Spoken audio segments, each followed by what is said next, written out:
Good morning. I'm Kimberly Edwards with cookingwithkimberly.com. It's morning and guess what? It's tea time as usual up in our house. Today I want to show you how to brew a new tea. Well, not a new tea, it's an old tea. It's very old. It's an old Chinese tea. It's called Oolong and it's different than black teas, green teas, rooibos, fruit teas, and stuff like that. I'm going to show you what it looks like. This is tradition. This is the way they traditionally do it. There's two different ways they do it. Now this tea is wrapped up into little beads, balls almost, with a little tail. And this is the most traditional way they do it. It's also allowed to wither in the sun, just like the tea I covered yesterday. And I'm going to show you what to do. Now, when you're doing tea, there's three things that determine how good a cup of tea is going to be, any particular tea. Now, this is a milk oolong. This is from Guangzhou, and it's a milk oolong that I'm using today. Now, milk oolong, it smells and tastes almost like buttered popcorn. Anyways, the ones that I get here in Canada, that I've had personally. They range in flavors and scents and all different kinds of stuff, but these particular kinds that I've had actually kind of taste like buttered popcorn. It's almost a roasted smell and flavor. They're nice and green in color and they're very compact. Now the three things that determine your perfect cup of tea is quality of your tea, your brew temperature, and your brew time. So today, we're going to use 1 teaspoon of loose leaf. There's my timer. Okay. We're going to use 1 teaspoon of loose leaf oolong per 8-ounce cup of tea. Now, in my glass teapot, typically teapots are about 4 cups of tea. So we're going to use 4 teaspoons of tea. This is a high grade oolong I got from a specialty tea house here.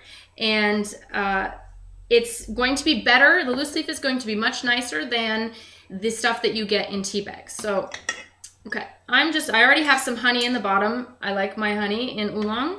I use a local honey. Beautiful stuff. Okay, so I'm just going to measure 4 teaspoons, okay, of these little beads. Now, oolong tea is extremely good for you. It's good for weight loss. It's good for blood pressure. It's good for making your teeth and bones very healthy. It helps you with energy, and it's also a de-stressor. Okay, so there's the quality of the tea. Brew temperature. Now, my brew temperature, black teas, you can use the full boiling heat, as soon as it boils out of your pot or on your stovetop, you can pour it right over the leaves. Now these are a tiny bit more delicate than black tea, not quite as delicate as a white tea. That's what I covered yesterday. So this only requires, green teas, you wait like 5 minutes. You set your little timer for 5 minutes so that the water can cool down enough. Now, for oolong, you're looking for about 90 degrees, and I'm saying maybe 2 to 3 minutes you can let that sit. So I'm actually gonna dissolve my honey first because I don't want chunks of honey in the bottom. My honey is awesome. I want to taste it. Okay. So I'm just going to do that. Now, the brew temperature, okay, is 90 degrees, okay? So it's slightly cooled down at this point. And I'm just going to throw my leaves in. Now, they're going to uncurl, obviously. All right, just get that going.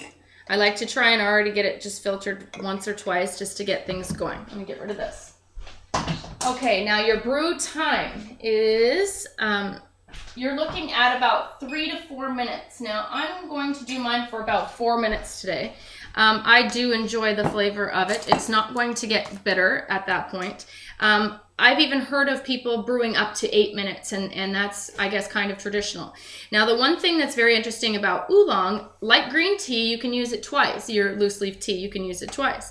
But oolong, they use it up to like 6-7 times, in fact, you can rebrew. And what is said is that around the 4th or 5th brew is usually your best brew. Now, this is my very first brew. It came right out of the package, and that's okay. But I can continue to use this, and it's just going to continue to get better. And isn't that pretty cool? So you're just going to do that. Now, oolong tea, you can sweeten it with sugar. You can sweeten it with flavored sugars. Remember my flavored sugars I have here? The rosewater sugar, and I've got the lemon zest sugar, and I've got green tea. The sky's the limit with that. Now, you can use those if you want to. I'll also leave the link in the blog post for the finishing sugars. They're really easy to make. Now, oolong tea is going to give you a beautiful greenish yellowish color once it's finished brewing in about 3 more minutes. Oolong tea, yeah, it's really great for all kinds of things. Actually, teas are very, very high in antioxidants. Antioxidants fight free radicals. Free radicals are the things that cause illness and cancer and things like that. So they also, it's highly recommended for people trying to lose weight. In fact, oolong is specifically intended for a lot of people who drink that when they're trying to lose weight. So I'm looking at my leaves. I wish I could show you. They've really puffed up. Look how much that's made now. You can see that it's really expanded. So don't worry when it does that. You have plenty of room in your teapot for this. Now, don't forget, you can also use those little aluminum tea strainers, the things that you dip in your cup. You can use even a 1 serving. Again, it's 1 teaspoon. So let's recap. Use loose leaf oolong. Go to your specialties tea stores, or you can order it online. Again, brew temperature, 90 degrees. Allow it to, after it's boiled, allow it to sit for about 3 minutes just to cool down a little bit. You could even probably pour it into your pot, dissolve your sugar, your honey, or whatever like that. And then you're going to allow it to brew between 3 and 8 minutes if you want to. I like about 4. Again, make sure you have a cup or something like a little saucer to put your filter in after so you can drink and you don't make a mess. But keep these leaves so that you can rebrew, because that not only does it improve your flavor, but it also saves you money.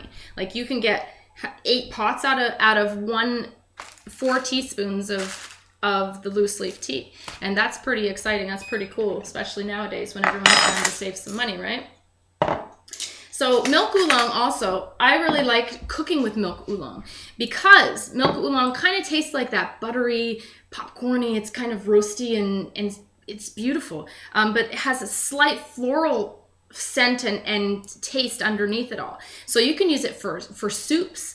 You can use it in baking. You can use it, the sky's the limit again. Make sure whenever you're putting butter, you put butter in a lot of different things when you're cooking and you're baking. So if you need a liquid that instead of using water, you can infuse your water with this, or already use any tea that you have sitting that has cooled down and use it for your baking. I'm going to turn this timer off because it's loud and annoying. Okay, so I'm just going to take this bad boy out. Don't burn yourself. Sometimes these teapots are very hot. I have very tough hands. Okay. Bam. All right. Let's go on and have a little taste of this. It's super hot, so I'm just going to have a little bit. No laughing if I burn myself, everybody. It's extremely hot. That's really tasty. It's actually kind of a delicate flavor. It doesn't have a ton of flavor. It doesn't have those tannins that really stain your teeth like black teas do. Rooibos also stains your teeth. However, it has much less tannins than the black tea. So oolong, it's good for you. Try it. It's a cool thing to try. It's different than the other teas. Make sure you know the right techniques of what to do. And enjoy your tea. Bake with it. Cook with it. It'll be kind of cool. Instead of drinking your morning coffee or maybe your soda halfway through the day, try a glass of oolong for some extra energy, and it'll help you lose some weight, possibly. All right, everybody. Make sure you check me out on YouTube, youtube.com/cookingwithkimberly. Follow me on Twitter at cookingwithkime with a capital E, and go to my Facebook fan page, facebook.com/cookingwithkimberly, and like it or love it. I hope you guys have a marvelous day. You eat deliciously, drink deliciously, enjoy that sunshine. Ciao.